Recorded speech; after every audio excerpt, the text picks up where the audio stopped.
네, 오늘 이 본문의 이 독특한 이 말씀은 마가복음에만 등장하는 그 말씀입니다. 다른 복음서에서는 전혀 발견 안 되는 어떤 한 청년의 이야기를 하고 있는데, 이 청년이 이제 누굴까? 많은 사람들이 의아해합니다만, 많은 학자들은 바로 이 마가복음을 기록한 마가 자신이었을 것이다, 그렇게 보는 것들이 지배적입니다. 자신의 이야기를 떳떳하게 좀 하기는 부끄럽고, 한 배 호디부를 듣고 예수님을 쫓아가는 이런 이야기, 좀 독특한 이야기죠. 마가복음 14장은, 마가복음은 좀 짧습니다. 16장까지 짧은 본문에서, 오늘 14장은 예수님께서 이제 십자가 지기 그 전날 밤부터 마지막 만찬을 즐기시고, 또 이제 군인들에게 잡혀가서 고초당하는 그런 내용들이 오늘 본문인데, 그 가운데 한 두 절이 짧게 들어가 있습니다.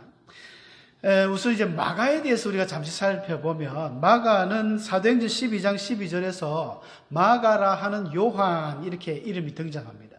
마가라 하는 요한의 그 어머니 이름이 마리아입니다. 마리아의 그 다락방에서 제자들이 함께 기도한 내용이 나옵니다. 헤롯이 한 번은 초대교회 때 교회를 핍박하려고 요한을 처형을 하고, 사람들이 너무 좋아하는 걸 보고는 베드로도 감옥에 집어넣어 버렸습니다. 그래서 온 성도들은 그때 기도했다고 나오는데, 그 집이 바로 이 마가 요한, 우리 마가라 하는 요한은, 마가는 헬라식 이름이고 요한은 히브리식의 이름을 이 요한이라고 합니다. 그래서 흔히 마가 요한이라고 이야기하거든요. 성경에 마가라는 사람들이 몇 명 나옵니다만은, 이 마가복음을 기록한 이 마가는 요한이라는 이름, 히브리식 이름 요한이고 헬라식 이름은 마가인데, 지난주에 제가 헬라인이라고 했는데 헬라인은 누가밖에 없고, 마가는 헬라인은 아닙니다. 아버지의 이름은 나오지 않습니다. 일찍 돌아가셨는지. 어머니가 유대인이죠. 어머니가 마리아라는 유대인인데 굉장히 부유한 사람입니다. 이 마가의 다락방이라고 우리가 알려져 있는 그 마가의 다락방도 여기 본문의 마가복음을 기록한 마가의 집입니다. 자기 집은 아니고 뭐 어머니 집이지만, 마가는 예수님께서 마지막 그 만찬을 즐겼었던 그 최후의 만찬, 그 장소나, 또 예루살렘에서 예수님이 부활 승천하시고 나서 120명 성도들이 함께 기도했던 장소나, 또 베드로가 감옥에 잡혔을 때 또 제자들이 모여서 기도했던 장소나, 뭐 부활하시고 예수님이 찾아왔던 그 장소나 다 동일한 장소입니다. 그 한 장소인데, 이 마가가 있던 그 집이 굉장히 큰 집입니다. 여러분, 그 당시에 120명이 들어갈 공간이라고 생각하면, 예루살렘 한 시내에 오늘날도 여러분 한 100명 정도 들어가는 홀은 굉장히 큰 집이지 않습니까? 예전에 우리 성경을 이제 번역할 당시에 그때는 2층집이라는 개념이 조금 약했죠. 그래서 다락방이라고 번역을 했지만, 우리는 꼭 무슨 다락방, 마가의 다락방 하니까 집에 위에 조그만, 우리가 흔히 생각하는 시골의 다락방으로 생각하는데 절대 그렇지 않습니다. 예루살렘 그 시내에 있는 2층집, 적어도 100명에서 150명을 소유할 수 있는 큰 대저택, 노예도 많았고, 그런 집이 바로 이 마가의 집입니다. 특별히 오늘 성경에 우리 읽었습니다만은 배 헛이불, 이게 뭐냐? 이게 이제 원어를 보면은 이게 신돈이라는 단어를 쓰고 있는데, 이게 어떤 이불이냐면 아주 고운 천, 이 우리나라로 치면 삼배입니다. 삼배 옷인데, 이게 너무 귀하고 비싼 그 옷감이기 때문에 일반 서민들은 감히 사용할 엄두를 못 냅니다. 겨우 이제 가족이나 친척이 돌아가시면 죽었을 때 그 시체를 우리 염할 때, 시체를 쌀 때 쓰는 천이 바로 이 헛이불입니다. 이 신돈이라는. 근데 이제 부자들은 돈이 많으니까 이런 옷들을 이제 시원하게, 삼배가 좀 시원하죠. 자기 옷으로도 만들어 쓰고 집에 헛이불로도 쓰는 거예요. 마가가 이제 예수님 돌아갔을 때가 언제일까? 우리가 이게 참 애매한데 정확한 시기는 알 수 없지만 우리가 보통 4월달 이제 보면 부활절을 지키지 않습니까? 니케아 회의라서 325년인가 거기서 예수님 부활절을 정했는데 그게 춘분 지난 첫 번째 안식일 다음이 항상 부활절이 되거든요. 그때 예수님이 돌아가신 걸로 따지면 유대력으로 치면 한 6월달, 7월달 됩니다. 춥지 않습니다. 그러니까 헛이불만 덮고 있는 거예요. 덮고 이제 뭐 편안하게 잤겠죠. 옷은 벗을 것이고, 이 빨가벗었다는 표현은 벗은 몸이랬죠. 옛날 개혁에는 벌거벗었다 했는데 벗은 몸이라는 게 홀딱 다 벗은 건 아니라 가벼운 안에 속옷은 입은 듯합니다. 헛이불을 덮고 예수님을 쫓았다고 했는데 이 마가가 헛이불을 덮고 있다는 이것만 보더라도 보통 범인이 아닙니다. 굉장히 부유한 부자 청년이에요. 이 사람이 부자 청년인데, 그래서 이 부자 청년이 마가에 대해서 많은 사람들이 우리 동양 측에서는 별로 주목을 안 합니다만 서양 측에서는 마가를 굉장히 주시를 많이 합니다. 그래서 많은 사람들이 이름을 지을 때도 이 마가의 이름을 많이 써요. 우리가 흔히 알고 있는 이제 마르코스, 마르크스, 또 막스, 뭐 이런 많은 말들이 다 이 마가에서 어원된 것입니다. 실제로 또 마가의 도시도 있을 정도로 우리 오늘날 베니스에 상인할 때 베니스 그 동네나 이집트의 알렉산드리아 도시 같은 경우도 심지어 마가의 도시라고 이름 붙일 정도로 굉장히 유명하신 분이에요. 이 마가가 우리가 왜 유명해졌느냐 하면 성경에는 많이 등장은 안 하지만 한 7, 8번 등장합니다. 그 마가의 이름이 오늘 본문이 처음 등장하고 사도행전에 보면 마가에 대해서 자세하게 이야기를 하는데 마가의 외삼촌이 바나바입니다. 바나바의 생질, 그러니까 바나바 여동생의 아들이죠. 생질이라고 표현할 때 그렇지 않습니까? 그러니까 바나바는 누구냐? 우리 바나바 잘 알지 않습니까? 바나바는 사도행전 11장 24절에 보면 바나바는 착한 사람이라 믿음과 성령이 충만하여서 수많은 사람들이 바나바에게 더했다, 이런 표현들이 나오죠. 이 바나바의 안목과 그의 실력 때문에 결국은 바울을 데려왔습니다. 안디옥 교회에. 그래서 바울이 선교사가 된 거예요. 바나바가 없었다면 바울도 없었다고 볼 수도 있습니다.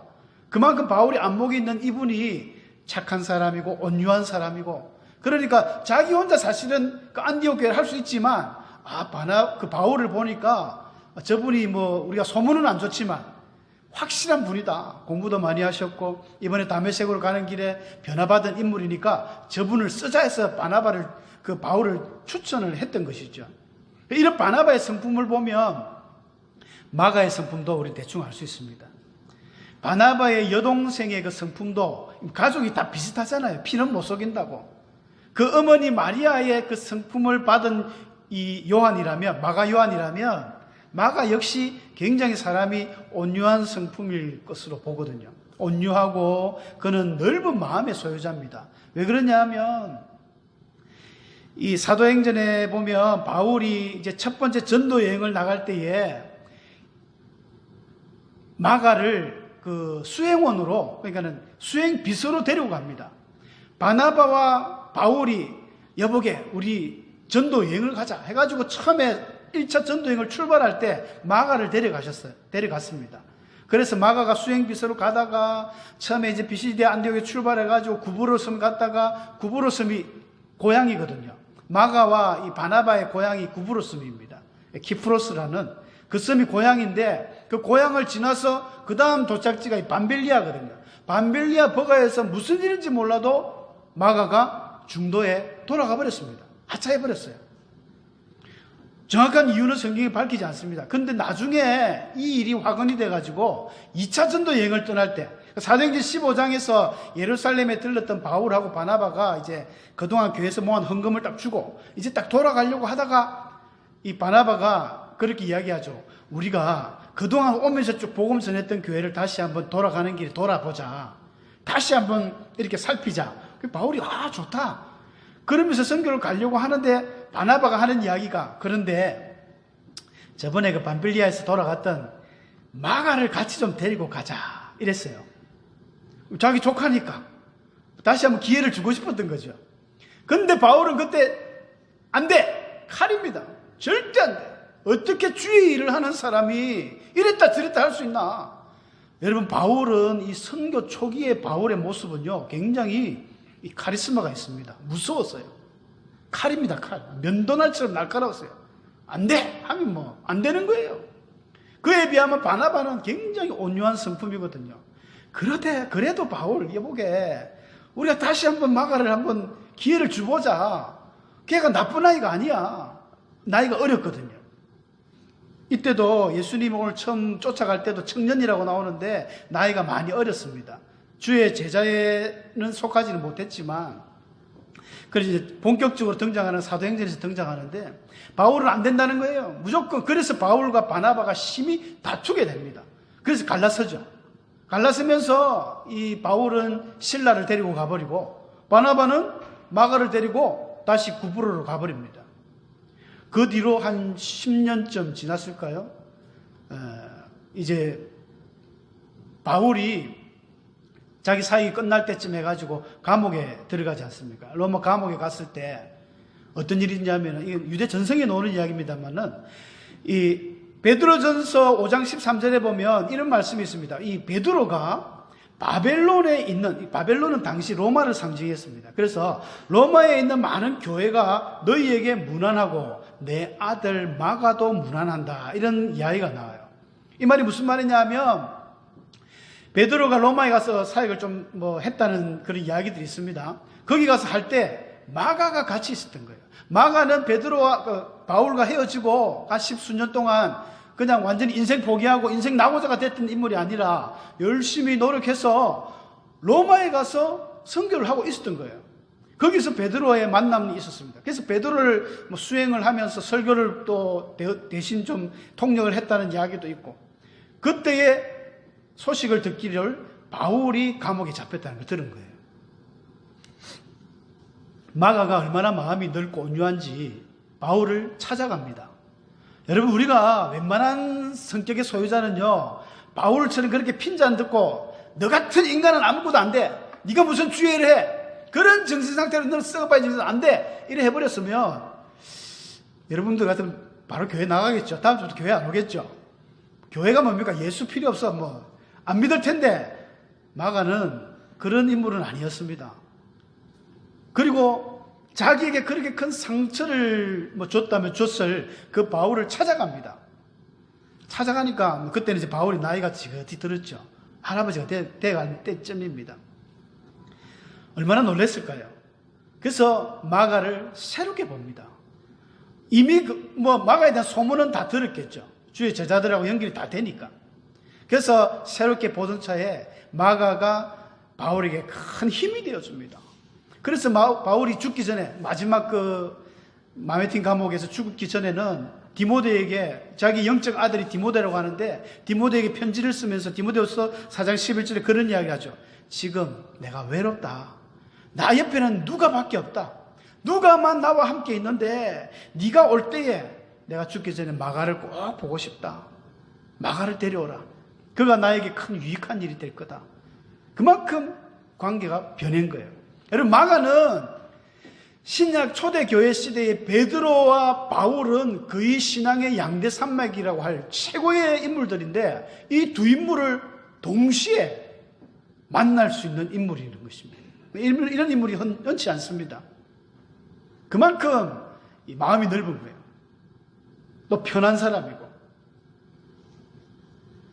근데 우리가 사람의 미래는 진짜 아무도 모르는 것 같습니다. 함부로 또 그 사람을 판단할 수 없는 것 같아요. 바울은 초기에 자기가 실수였죠. 그 순간적인 마가의 이야기를 갖다가 아주 몹쓸 사람으로 바뀌었죠. 그러나 그 사람이 나중에는 이렇게 어마어마한 위대한 사람이 되어서 복음을 전하고 마가복음까지도 쓰시고 대단한 인물이 될 이런 일은 몰랐던 거죠. 바울도 굉장한 영적인 통찰력이 있는 분인데도 실수합니다. 사무엘도 영적 통찰력이 대단하신 분이지만 다윗을 그 왕으로 뽑기 전까지 몰랐잖아요. 그냥 그 엘리압과 삼마가 지나갈 때, 와, 이 사람이 여호와의 기름 부을 왕이구나. 자기는 그렇게 생각했죠. 하나님한테 혼나잖아요. 내가 저 사람을 택한 게 아니야. 너 언제까지 사람 외모만 보나? 나 여호와는 외모를 보지 않고 중심을 보니까 저 사람 아니야. 8명째까지 지나갔어야 다윗을 보고 이 사람이 내가 택한 자다 이야기하지 않습니까? 바울도 모릅니다. 사무엘도 모릅니다. 저와 여러분의 미래는 하나님만이 아시는 거예요. 우리가 우리들의 자녀들 볼 때 좀 그렇게 화가 나면 니 커서 뭐 될래 하면서 혼을 많이 내지 않습니까? 속상하니까 막 있는 말 없는 말 막 나갑니다. 니 하는 꼬라지 보니까 니 앞으로 진짜 싸게 놀았다. 니 그래가 뭐 하겠나? 회개하십시오. 우리 회개해야 됩니다. 그런 이야기 하면 안 됩니다. 제가 인터넷에서 잘 아시는 아인슈타인 이 이야기를 보면 참 감동적이에요. 천재 물리학자 아인슈타인, 여러분 최고의 물리학자 아닙니까? 상대성 이론을 발견했던, 원자폭탄을 만들었던 이 인물이 여러분 알고 계셨습니까? 4살까지 말을 못했습니다. 거의 말을 못했어요. 초등학교 가는데, 가톨릭 초등학교 보내는데 말이 사람이 어눌하고, 그래서 선생님이 굉장히 애를 좀 문제아 취급을 했다 그래요. 심지어 이 초등학교 그 성적부에 보면 선생님이 이렇게 기록을 해놨어요. 그 아인슈타인이 지나치게 산만하며 성공할 가망이 낮은 미래가 걱정되는 아이다. 야, 우리 교회도 교편을 잡고 계신 우리 선생님들이 많이 계실 텐데 웬만하면 이런 표현을 안 씁니다. 지나치게 산만해가지고 성공할 가망이 낮다는 거예요. 미래가 걱정되는 아이. 이런 사람이 전 세계를 뒤집는 최고의 물리학자 아인슈타인입니다. 근데 그가 원래가 좀 생뚱맞은 부분도 있다 그래요. 자기 어머니도 볼 때 맨날 애가 너무 조용하고 혼자 공상을 많이 하고 주로 갖고 노는 게 뭐 삼각자, 각도기 뭐 이런 거 갖고 놀고, 그러나 그의 어머니는 유태인이기 때문에 신앙으로 키웠거든요. 그럴 때마다 너는 특별한 아이야. 너는 특별하기 때문에 다른 애들보다 말도 좀 넓고 너는 나중에 하나님이 크게 쓰실 거야. 용기를 줬다는 거예요. 집안이 굉장히 음악적인 집안이거든요. 바이올린도 잘하고. 그래서 아인슈타인도 바이올린이나 피아노를 치면서 그 영감을 얻을 때마다 막 수학 공식을 막 적어 나간다는 이런 이야기를 합니다. 자기가 훗날 고백하기를 자기가 학교 다닐 때는 너무 강압적이고 주입식 교육이 마음에 안 들었다고 자기는 이야기를 합니다. 그래서 그런 형태의 교육을 하시는 분들에게 막 이야기를 하고 자기가 토론도 많이 하고 그랬다 하는데 알 수가 없습니다. 우리는 모릅니다. 한편 강도가 구원받았는 거 이런 것도 놀라운 기적이지 않습니까? 그러니까 우리가 누구를 보고 함부로 이야기하는, 바울은 나중에 그래 마가에게 뭐 이런 것들을 다 사실 이야기했겠죠. 이런 분이 마가입니다. 이 마가가 이 마가복음을 기록한 거예요. 근데 오늘 본문에 우리 같이 한번 읽어보겠습니다. 그 14장 읽지 않았던 바로 앞절인데 50절이거든요. 50절 짧은 성경 갖고 계신 분 한번 읽어보시기 바랍니다. 다 같이 시작. 제자들이 다 예수를 버리고 도망하니라. 세상에서 제일 슬픈 구절입니다. 신약 성경이 등장하는 제일 슬픈 구절이 아닐까 저는 그렇게 생각해 봅니다. 제자들이 다 예수를 버리고 도망했다는 거예요. 여러분 세상에 길거리에 그 주인 없이 놔두는 고양이나 강아지들한테도 우리가 한두 달 밥을 주면 주인인 줄 알고 막 따라옵니다. 은혜를 갚습니다. 그런 강아지들이.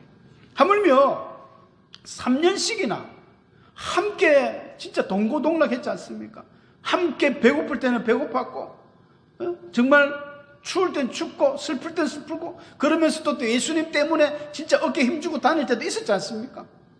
요즘 막 선거 후보들, 대통령 후보들 많이 다니는데 그 후보 옆에서 가장 오른쪽 왼쪽 그 주의 12제자들이 예수님 옆에서 얼마나 어깨 힘을 주고 다녔을까요? 그럴 때도 있었습니다. 그런데 바로 몇 시간 전에 같이 만찬을 즐기면서 예수님이 너희들 나를 다 버릴 것이다.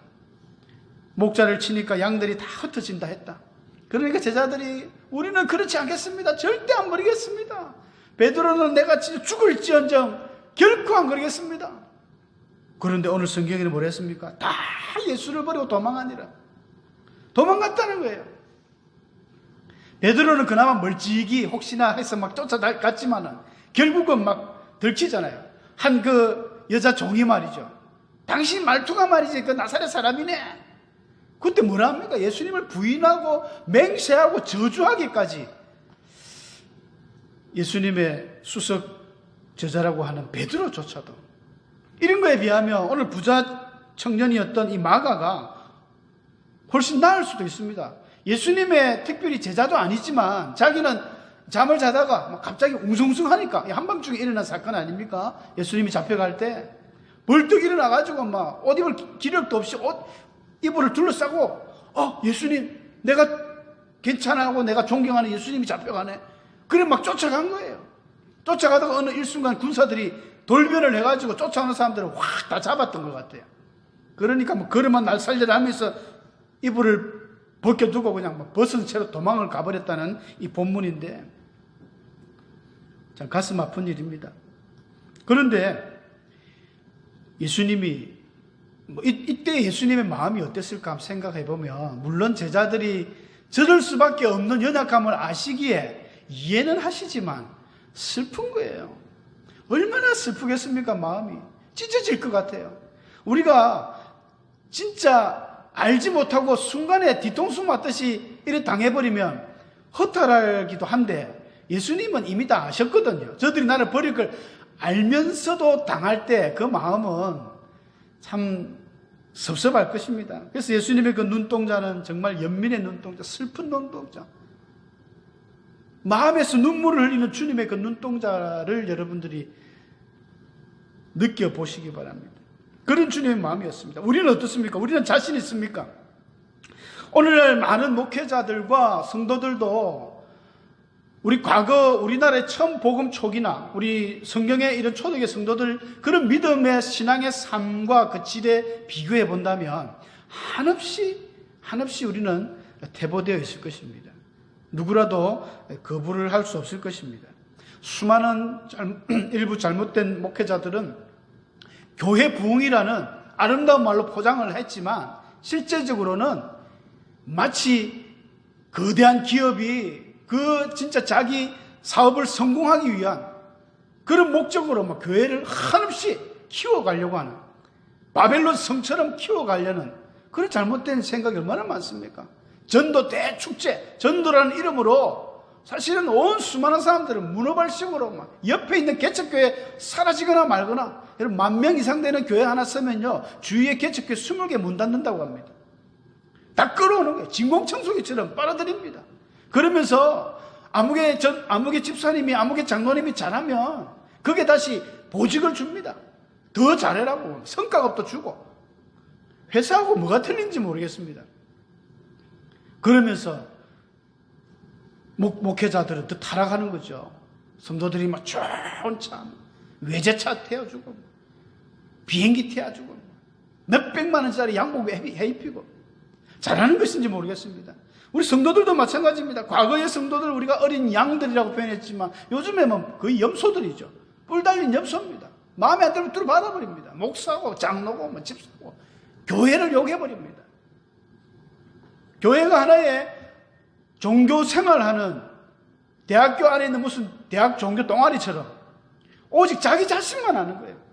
섬김과 헌신과 이런 모습은 다 사라져 버렸습니다. 그럼 내 혼자 편안하게 종교 생활하러 오는 거예요.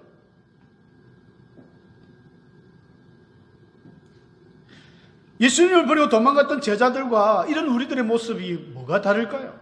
오히려 우리는 더 가식적이고 가증한 모습이 아닌지 한번 생각을 해봅니다. 그래서 우리에게는 성령 충만이 필요합니다. 내가 아무리 마음에 잘해야지 답을 알면서도 안 되는 것은 능력이 없어서 그렇습니다.